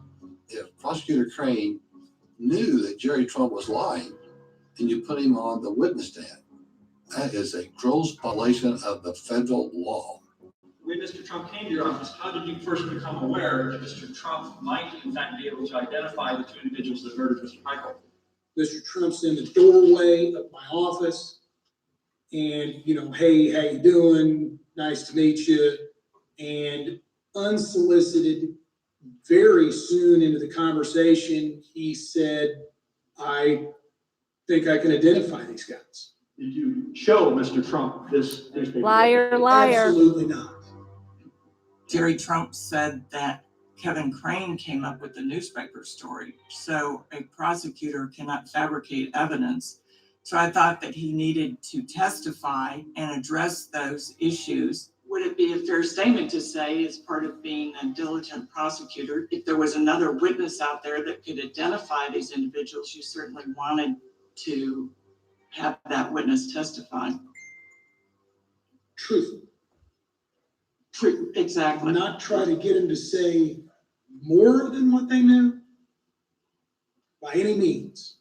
It was a tough case, I'll admit that, but I wasn't going, golly, I've got this, and that's not great, so we got to get Jerry to lie. Risk my entire career, maybe go to prison, suborn perjury with a guy that just got out of prison that I've never met before. He tells you that he's received an article from his wife in prison, right? Right. Okay. And the article was in an envelope. I thought so. Okay. Because he I thought that's what he describes said. he describes at trial, the article was folded inside. I remember the- something about that. Right. Yeah. In fact, he was so specific, he even testified that the fold was between the two pictures. Okay. Do you kind of recall that? If that's what the record reflects, I'm not going to disagree with you. Well, it mattered, didn't it, that it was folded so that he would not have seen the headline, "Tip leads to murder arrest"? What do you mean, did it matter? Let me show it to you. He's such a cocky smurf. It's actually folded in a way where he doesn't see the headline, he sees the photographs. Do you recall that? Okay. And so it makes that a better identification if he doesn't know these are the people that have been arrested for the murder. Wouldn't you agree? You could make that argument Well, that is the argument that was made by Mr. Trump when he testified. If in fact you were the one who had shown Mr. Trump the article. There you go. I Yeah, know you're Maxie. denying you Boom. did that, but that would defeat the argument because then you'd have this governmental involvement. well, yeah, if I did what you're accusing me of doing. No, Mr. Going Trump. in and saying, No, well, it's in your petition. Right, Saying, well, it's Mr. hi, Trump. Jerry. I know you've never seen this before. Here's what I need you to do. Perjure yourself. No. I wouldn't have gotten it in and may have gone to prison myself. Right, but before we have you going You should to be in prison. I'm just saying to you that it was very important to your argument that no governmental authority, and you mentioned it numerous times in the transcript, showed Mr. Trump the article. Okay. You would agree with that, right? Okay. All right, I don't have any further questions. At the end of the habeas hearing, I knew that we had won the case and I knew that Ryan would be released. There was no case in America where two witnesses in open court have admitted committing perjury at the trial, and they're the only two witnesses. No case. It's never happened before. At the very minimum, this young man deserves a new trial. I mean, if you're going to believe in the system at all, you don't want to believe that a 29, almost 30-year-old young man is in prison for the rest of his life when there's absolutely no credible evidence to tie him to. They can take your freedom, they can take your food, they can take your clothes, they can take you and put you in a cell with nothing. And I'll think about different books that I've read, and they can't take my mind, they can't take my body, no matter what. All you gotta do is pick up a book and you're invited into this cerebral world. When I was in the county jail, I read close to 100 books. I'd read a book every 3 days. I read all the Grishams and Sidney Sheldon, Ken Follett, The Old Man and the Sea. I read that as well. To me, the best book that I have read in the past few years, I just stumbled upon it in the library, is Hemingway, For Whom the Bell Tolls. Picked it up and I read the first paragraph. He was in the mountains and he's in Spain. And he's looking down on this road and he was talking about how it was like black ink going through the mountains. It was beautiful. And I was like, I've got to read this book. You need somewhere else to go. And for some reason, words do that for me. I know I'm not going to be here forever. I know I'm going to prove my innocence. And I feel like I can sit here and waste my life, waste all the efforts of my family and everyone who cares about me and everyone in the justice system who would get this overturned if I didn't prepare myself for when I get out.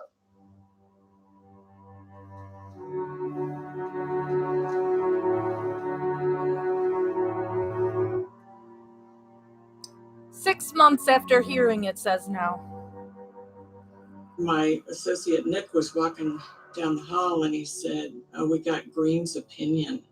And I could tell in his voice we'd lost. And I couldn't even stand up. It was just like, God, it was like, this is America, It was, I was so angry with him. I felt like calling him and saying, "You're a disgrace. You're a disgrace to this profession." But then I thought, no, I will take the opinion apart. You see, I will you can't see these do guys. this and I will take it apart and I will show the world that you are incompetent. And that'll be my revenge. He rendered his decision on the anniversary of the murder. We thought that was a little odd. I mean, I think we're all just in shock. Judge Green basically said Charles Thanks, Erickson Katie. had no credibility because he changed his story 3 times. And Jerry Trump's recantation meant nothing to the jury, but it had no effect on them whatsoever. Having to call Ryan and tell him that, it was bad. I mean, and it wasn't me, it was having to tell him because he just kind of gasped. He couldn't really talk. I'm trying to talk, say, well, we could try this. And I thought, this is just like telling somebody, that cancer you've got, well, it is going to kill you. This isn't going to work. We're not going to take you home. That was pretty upsetting. But that's why we always want to have a backup plan. the counterpunch, just like playing basketball. You get knocked down, you gotta get right back up again. It's always our mentality. We're never going to give up. Playing basketball or be at a trial, just don't have that we just don't think like that. And so it may hurt, you may get the breath knocked out of you, but you gotta get right back up. You gotta continue on. You gotta complete the mission. We had already contacted a billboard Such an amazing man. to create a billboard in the event that the verdict would go against us. And so when that verdict came down, 2 days later, the billboard went up to show that you haven't knocked us out. We are still fighting. We're now in full pursuit of identifying that person that was behind the car. We know it wasn't Ryan. We know it wasn't Chuck. It's this person. Well, the thing that Maz, So we could when it's on a demonstrate federal to the level, public, to the the prosecutor, president to the attorney can't do anything that we about have not it. given up. Only a governor can. But then the governor would pardon you, Social media and by getting a started pardon, flowing. you're Social then media got started, you're took off slowly, still guilty. started building up momentum, and each succeeding month it increased. And then Yeah, I know, started Maxie. figuring It's out hard different for things people to we could do understand that images and photographs you take these hits, telling but the you keep story, going, the and that's what narrative, Kathleen rewrote does. the narrative, You know, and it then we takes started years. creating YouTube. That was just so reassuring to know that people were there for us. And I think that's kind of grown into people then that we don't know. So there's people all over the world who have written and say, you know, what can we do to help? It's so nice that people would do that. I've never been on it. I've never used it myself. I've never sent a text. I know that there's, right now we have 50,000 people on the Facebook and 100,000 people signing the petition, but I don't think I can grasp the concept of it.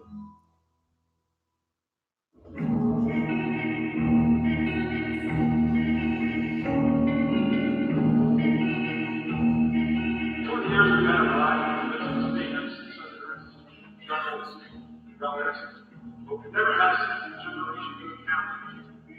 Then we had that judge testify. I mean, this corrupt person is going to be the commissioner here. That's the best the university could do. Wow. You're probably about as free to figure out what you are passionate about at any time ever. Wait a second. Why don't we fly a plane with a banner? Say Free Ryan Ferguson. Fly that around the campus for a while. We got a lot of publicity on that. But we didn't just do it over the commencement. We did it during the homecoming football game. thank you, Katie. And You're over the sweet. St. Louis Cardinals baseball team. Some people say, oh my gosh, he's kind of gone around the bend. He's, I just think it's amazing what he's done. You're watching ABC 17 KYZ. That's pretty brilliant to fly that banner over that graduation. His freedom. Ferguson is serving 40 years in prison for the 2001 murder of Tribune sports editor Kent Heitholt. Now the decision is in the hands of the Western District Court in Kansas City. Any circuit court decision can be appealed. And the next level of appeal would be the Western District Court. And if you don't like the Western District Court, then you can appeal to the Missouri Supreme Court. And of course, if you don't like that, well, you just keep on going all the way to the Supreme Court. In fact, I'd already looked into what's involved in going to the World Court.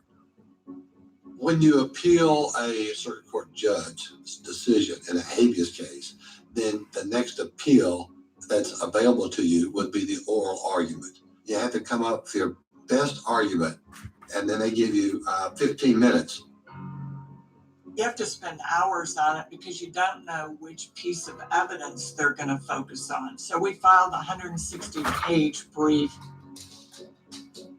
It's taken us 3 years to dismantle this case, and we're still not totally sure. 3 years. Shouldn't be that See, I still difficult. keep looking at the monitor and not the camera. Fortunately, my roomie is at work, so I have the cell to myself, and it's surreal knowing that all these people are converging in Kansas City, essentially just to have a hearing about my life and what's going to happen next in my life.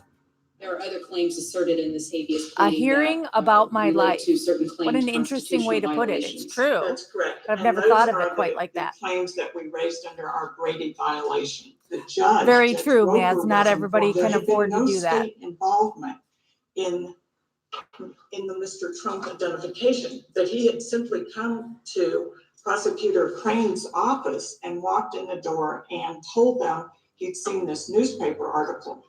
So the Brady violation is the fact that it was concealed from the defense. Brady She violation. Where was have we able heard to that? show that there were all these Brady violations, and that means that Prosecutor Crane and his lieutenants had hidden that evidence so strong that it would change the opinion of a jury.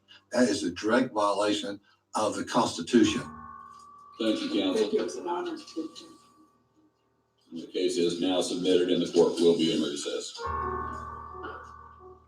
The whole way you advance as a prosecutor is getting convictions. It's all about winning.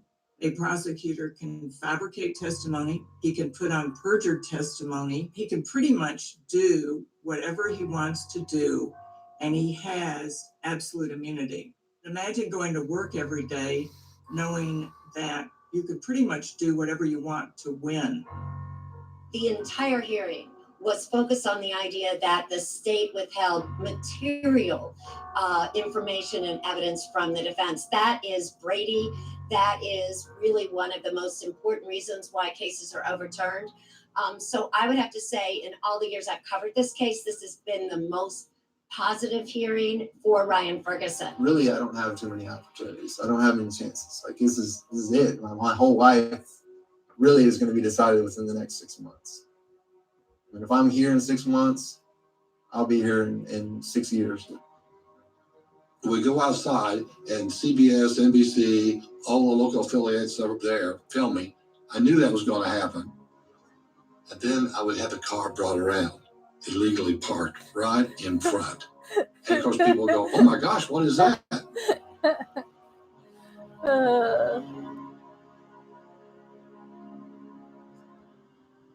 Oh my gosh.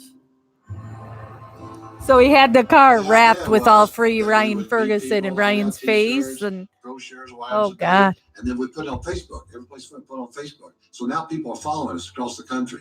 Then they would get on the Facebook and they would make comments. We just passed the Ryan Ferguson card. When I get out of this place and I walk out, the number one thing I want to do is just hug my family, especially my mother and my father for everything they've done. Hi, would you like a pamphlet about my son's case? Thank you. It just makes me want to do really good things for my parents when I get Very out. true, Maxie. I don't give a damn what I do. I don't care what I have in life. I want to make sure that I give them what they need for the rest of their life. Whatever they want, I'm going to be there for them. In 20, 30 years, they got problems, I'll change their diaper. I don't care. That's what I'm doing. Because my parents have been changing my diapers for 10 years, Hi, folks. I give you a business card from my son. Now, you don't, it's not anything to buy. It's just an awareness thing. You take that? Okay. Hello. Did I give you a business card from my son? Okay. Excuse me, sir. Give you a card. My Wow, son that's is in hard. prison. Hey Trish. And you see the car? We saw it over there by the Cool. That's right. We just came from there.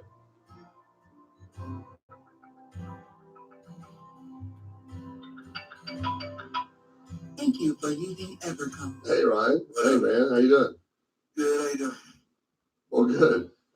Well, your call is very timely. Why?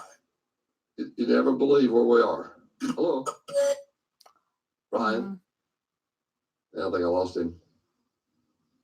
Yeah. Your caller has hung up. Yeah. Just got cut off. That's it. That's really irritating.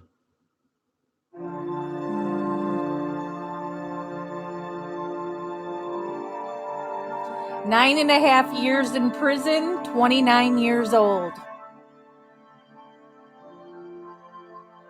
2 months after the appellate hearing.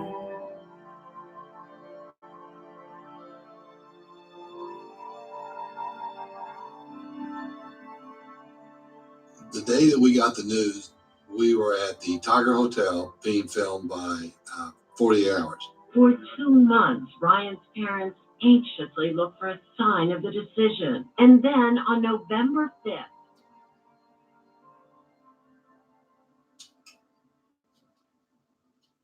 I don't know. She'd come up any moment. My favorite attorney. Our favorite attorney. Kathleen. Today? No way. Just a second. Just a second. Let me put you on speaker. The orders in your ordering history. Whoa! Do we know what time? We're on the way. Who cares what time? Yeah, right. I'm so excited. They're not ordering you. Again, goosebumps. Good. Goosebumps. I need to I'm look in here. shock. Thank you. Awesome. Thank you. Okay, done. Woo! You cannot get better than that. They high Oh, five. my God. Amazing. I never dreamed that they would actually rule. My God. That's amazing. It just takes my breath away. 9.5 years. They put out their decision and they ruled in Ryan's favor and they ruled to vacate the conviction. I mean, it's all good news. It's wonderful. And his owner called and she said, Ryan will probably be out today.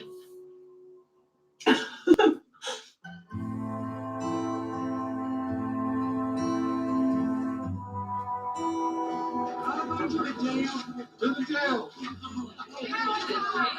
We're going to get Ryan, and then we're going to have a press conference. So, excuse me while I go get my son. Thank you so much. He's driving the car with Ryan on it.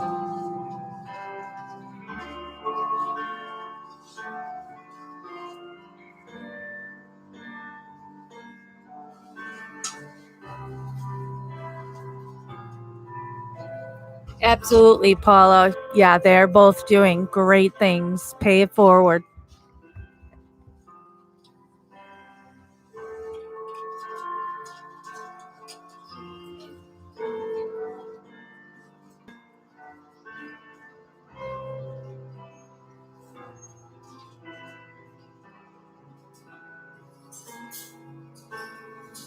They're taking off his ankle irons. Hugging his mom.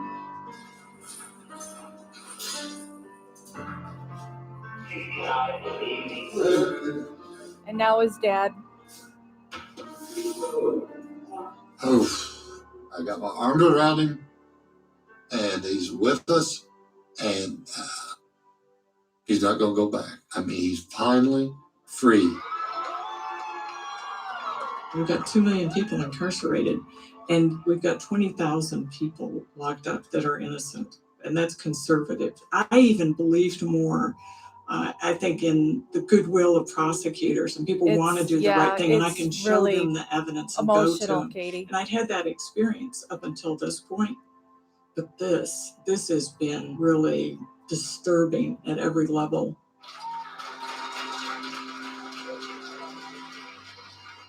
I know that a lot of people Ryan's age, they think, oh, this could never happen to me.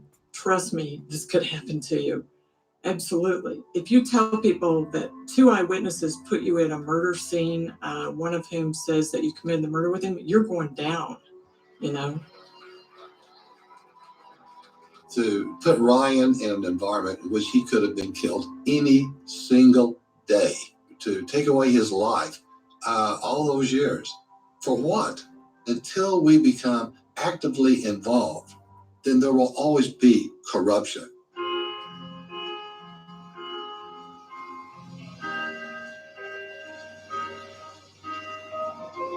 I cannot let go of it. You know, it's something I think I'm pretty good at. I mean, it's a skill that I didn't imagine that I would ever want to learn, but now that I have learned how to do it, I like doing it, and I like to be in the role of being able to do some good for my community. To me, 5 it's this, months I after can't find release. peace. And that's the way I can best describe it. In some moments in prison, I had more peace than I do now, and I can't figure that out. I think that's what they call being institutionalized. You know, you're in there so long, that's your life. You don't know anything else. I mean, I lived my whole adult life in prison. I'm about to be 30, and I don't know what it's like to be an adult. It just really does. I don't really feel like I fit in. I'm just completely lost. And it's weird for me because I've worked really hard not to ever feel that, to avoid that. And all that hard work just feels like it's just crap. It's not a good feeling. You could not have a bigger failure in the police investigation and the whole judicial system. I mean, you've accomplished nothing, and you've actually damaged this innocent person, and you've got a killer still out there. Ryan Ferguson moved to Florida to start a new life. Now he's in Chicago. Bill Ferguson is currently advising on 3 wrongful conviction cases. Chuck Erickson is up for parole in 2020. Kevin Crane remains a circuit court judge in Missouri. Kent Heithold's murder is still unsolved.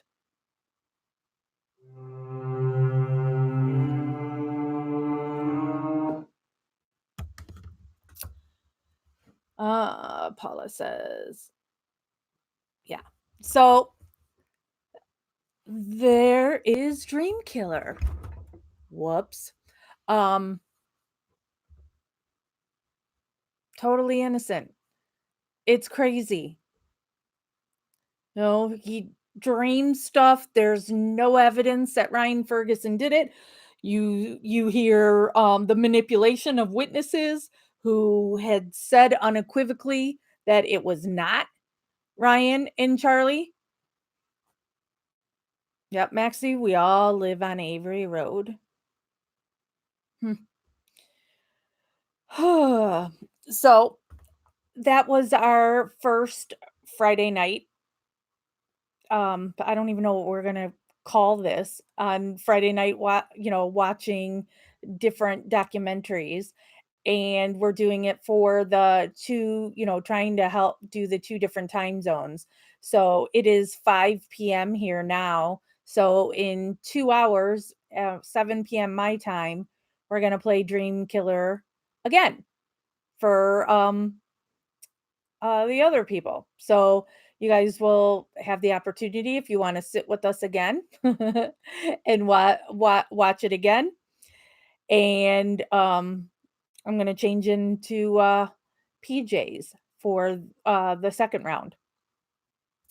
So that's it for this one. And you're welcome, Maxie. Thank you for those of you that joined us for this first Let's Chat About a Documentary. We'll watch Dream Killer in 2 hours, and then we'll discuss at the end of that what we want to pick for next week. So, all right. See you in 2 hours.